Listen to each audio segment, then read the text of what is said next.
Now it's time to add some finishing touches to the block. There's no point in adding too much detail to these chunks at this stage. We can always add more later. It's better to wait till the level is assembled, so I know which bits the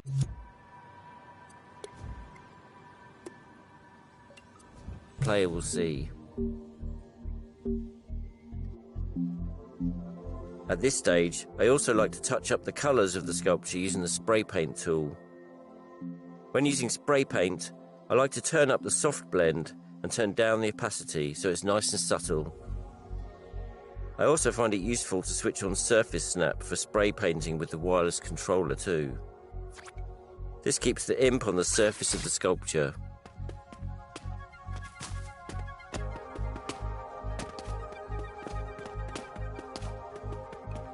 The final touch is to tweak the audio surface type so that the puppet's footsteps sound correct. Now that piece is done, I save the sculpture as an element to my creations. Now that I've made the basic sculpture, I can clone it and customize it to create variants and then save those as nested elements. This means that if I update the basic one, I can update the customized one to pick up the changes I make. In the next step, we'll create some variants.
First, I'll clone the earthy block I just made and create a grassy version. When I'm adding new sculptures or paintings to an existing creation, I always change visual feedback to minimal in my preferences. This means I can see more clearly how the creations are working together visually. It does make it less obvious when you're scoped into groups and elements though, so I'll need to be mindful of that. I use a similar sculpting technique as before, but in green with a streaky fleck to create the grassy topping. I simply sculpt a layer of grass on the flat top of the earth block, like I'm icing a cake. I want it a bit lumpy, but not too lumpy, as the puppet needs to walk on it. The edges of the walkable area should be nice and clear, so the player knows where they can safely walk.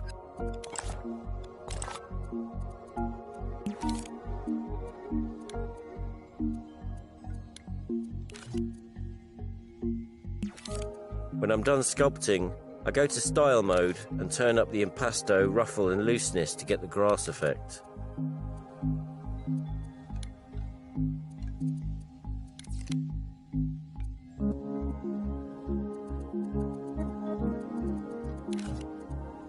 A tiny hint of the wave effect simulates a breeze and makes the scene feel more alive.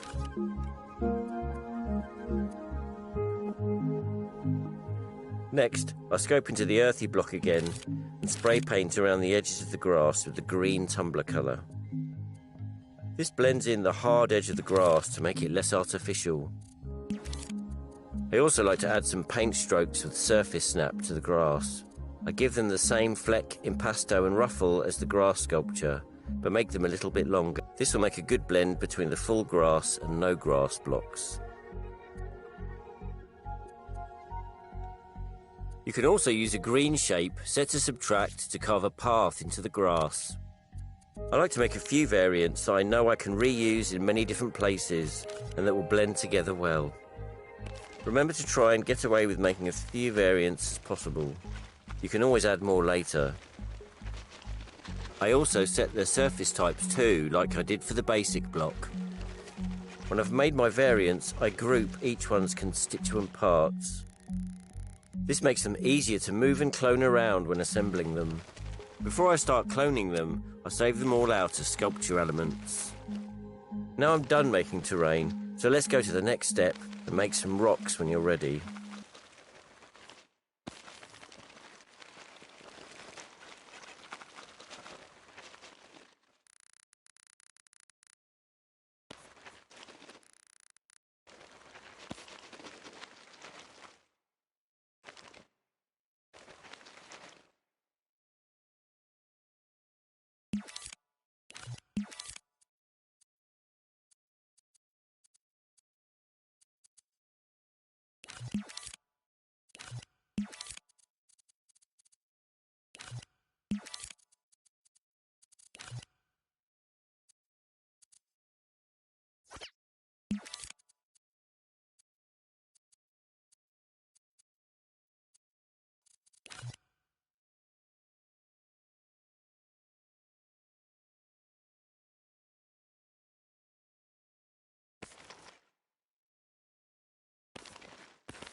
Next, I'm going to make some small, medium and large rocks. For these, I use a grey colour and a plastic finish. I choose a fleck that I like and set the looseness to variable again. The smallest rock is the simplest to do. I simply create a cube and chip away at it with any flat-sided shape. I do this with stamp shape so I can use a little bit of soft blend. I tried to make it look like a different rock from different angles with flat facets of various sizes and shapes. It doesn't need to be complicated. It shouldn't take more than a couple of minutes. Once I'm happy with the shape, I use the spray paint tool to touch up the colour. Like before, I use the looseness, fleck and finish tools in coat and style mode to finesse the look I want. The medium and large rocks are made in a similar way to the earth terrain chunk I made before. Use a flat hexagonal cylinder, stretched a bit, and construct it in striations. The medium rock should be about the size of the character. The larger one should be considerably bigger, the size of the earth block. Remember, they should be as varied as possible from different angles. To finish off, you can go in and subtly spray paint the rocks a bit with the brown tumbler colour. This will make them sit a bit better with the earthy pieces you've made. When I'm making pieces to construct an environment from, I always try to keep the colour palette cohesive. Once I've made my rocks, I use the small rock to create a rocky variant of my basic earth terrain chunk. Now I've got enough bits, I can start assembling the scene. Once that's done, I'll create some more detailed dressing. When you're ready, move on to the next step.